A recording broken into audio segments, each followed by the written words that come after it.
অবশেষে ঢাকে কাঠি পড়েই গেল। আজকে 27 তারিখ, 29 তারিখে ভোট এবং 28 তারিখে আমাদের ডিসিআরসিতে হাজির হতে হবে। আমার সমস্ত সহকর্মী পোলিং বন্ধুদের জন্য শুভেচ্ছা প্রথমেই জানাই। আপনারা যান, যুদ্ধ জয় করে আসুন। এটা একটা বড় যুদ্ধ।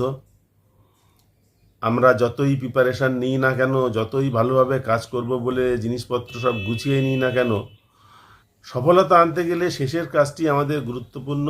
কথায় বলে, যার শেষ ভালো তার সব ভালো। আজকে আপনাদের সকলের জন্য আমার একটা বিশেষ পরামর্শ আছে। আমরা কোথায় যাচ্ছি, সেখানকার পরিবেশ কেমন, ঘরবাড়ি কেমন, বাথরুম টয়লেট কেমন, জলের ব্যবস্থা কেমন, খাবার দাবারের কী আয়োজন, কিছুই জানি না।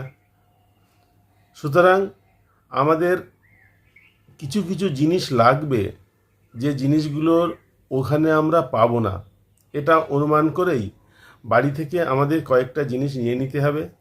যদি আলোচনা করে নেওয়া যায় যে কে কী নেবেন, আমি একটা দুটো উদাহরণ বলছি। ধরুন আপনি একটা এক্সটেনশান কর্ড নিলেন, সেখানে 3-4টি পয়েন্ট আছে, তাহলে মোবাইল চার্জ দেওয়া বা অন্যান্য কাজগুলো হাতের কাছে করা যাবে, বারবার করে উঠতে হবে না। ওই রুমের মধ্যে মোবাইল চার্জ দেওয়ার যে পয়েন্টটা, সে পয়েন্টটা কোথায় আছে, মোবাইলের চার্জার বা প্লাগ পয়েন্টটা তো শুধু খাটিয়ে দিলেই হবে না, মোবাইলটা রাখার জায়গা আছে কি না, নাকি মোবাইলটা ঝুলতে থাকবে। যদি মোবাইল ঝুলতে থাকে তাহলে ডিসকানেক্ট হয়ে যাওয়ার সম্ভাবনা থাকবে।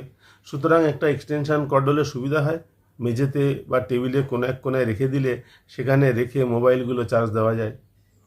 কেউ হয়তো মনে করছেন যে আমি একটা মর্টিন নেব, ইলেকট্রিক মর্টিন, মশা তাড়ানোর জন্য, বা গুড নাইট। চা খাবার বেশি দরকার থাকলে, অভ্যাস থাকলে তারা একটা ছোট ইলেকট্রিক কেটলি নিতে পারেন। এই রকম ধরনের কিছু কিছু জিনিস আছে যেগুলো যদি আপনারা 4-5 জন মিলে ভাগে ভাগে নেন, যার যেটা আছে, কার বাড়িতে কি আছে সেটা আলোচনা করলেই বোঝা যাবে। সুতরাং আপনারা আজকের রাতে একটা মিটিং করতে পারেন গুগল মিট বা হোয়াটসঅ্যাপ কলিংয়ের মাধ্যমে। 5-10 মিনিটের আলোচনা, যে ওখানে গিয়ে আপনারা কে কী নেবেন, তাহলে একই জিনিসের রিপিটেশন হবে না। ধরুন কেউ কিছু বললেন না, 4 জনই 4টে এক্সটেনশান কর্ড নিয়ে গেলেন, তার তো দরকার নেই, একটা হলেই হবে। এই রকম কিছু আলোচনার জন্য আমি আমার বন্ধুদেরকে বলবো, যদি সম্ভব হয় তাহলে সবাই মিলে আজকে একটা গুগল মিট বা হোয়াটসঅ্যাপ কলিংয়ের মাধ্যমে 5-10 মিনিটের আলোচনা করুন। আপনাদের অনেক সুবিধা হবে। বিশেষ করে আমরা দূরে যাব, আমাদের ব্যাগ এমনি থাকবে ভারী। আর এর থেকে বড় কথা হলো, আগামীকাল সারাদিন আমাদের ডিসিতে কাটবে। সন্ধ্যার পরে বা সন্ধ্যাবেলায় আমরা আমাদের পোলিং স্টেশনে পৌঁছাবো। সেখানে অনেক রাত পর্যন্ত কাজ করতে হবে। পরের দিন সারা দিন ধরে একটা টেনশনের মধ্যে থাকতে হবে, কাজকর্ম করতে হবে। ম্যাটেরিয়াল কখন জমা হবে কেউ জানে না। হয়তো রাত 10টা, 11টায়, 12টায় কেউ ম্যাটেরিয়াল জমা দিতে পারলেন।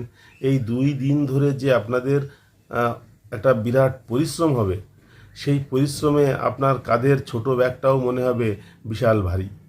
সুতরাং আজকে আপনারা আলোচনায় বসুন, সবাই মিলে আলোচনা করে নিন কি কি হলে, কি কি করলে সকলের সুবিধা হয়, সেটা একটু ভেবে নিলে দেখবেন অনেক কাজকর্মটা সহজ হয়ে যাবে। ধরুন কেউ একটা বড় মশারি নিচ্ছেন, সেই মশারিটায় 2 জন থাকা যায়, তাহলে অন্য একজনের মশারি নেওয়ার দরকার নেই। এই রকম কিছু আলোচনা আপনারা আজকে করে নিতে পারেন। আমি প্রত্যেকবারই এইরকম আলোচনা করি এবং দেখেছি তার ফলটা খুব ভালো হয়। আপনারা সকলে ভালো থাকুন। আপনাদের যুদ্ধ জয় হোক। Thank you very much.